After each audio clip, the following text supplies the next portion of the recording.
Gereza hili lijulikanalo kama CECOT, yani kwa kirefu chake Central de Confinamiento del Terrorismo, lililojengwa mwaka 2022 Machi na kukamilika mwaka 2023, miaka miwili iliyopita, dhidi ya magaidi na magenge hatari kama MS-13 na Barrio 18.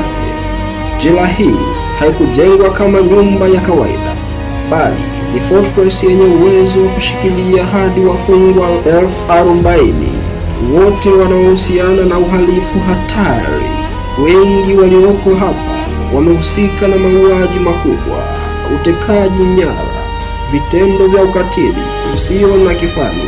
Kwa baadhi yao, hii ni adhabu ya maisha yao yote. Hapa hakuna njia ya kurekebisha makosa yao, hakuna kujijenga upya, bali ni adhabu ya milele. Jela imezungukwa na ukuta wa mita 9, waya wenye umeme wa volti 15,000, minara 19 ya ulinzi, askari 6,000 wakiangalia perimeter tu, yani wakitazama sehemu ya ulinzi bila kupepesa macho. Na kila kona ina kamera 24/7, yani hapa hata kielelezo kidogo cha uhalifu hakitowezwa kuacha kutazamwa, lazima kionekane tu. Wanalala kwenye vitanda vya chuma bila mtu au magodoro. Chakula ni mara 3 kwa siku, wali, maharage na pasta. Hakuna nyama na lishe ni duni.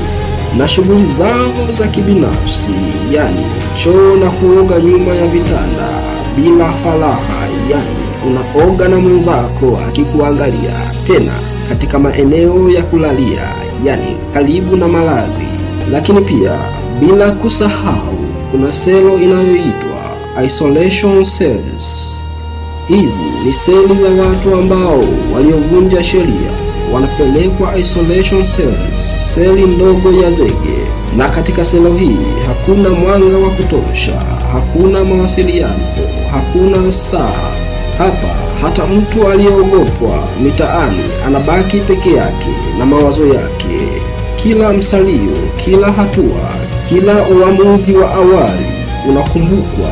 Ukali huu unalenga kuvunja wale waliokuwa wakitawala wengine katika maeneo yao ya majumbani na kuhakikisha hawawezi kurudia tena uhalifu wa aina huo. Lakini pia huwa kuna hoja za haki za binadamu.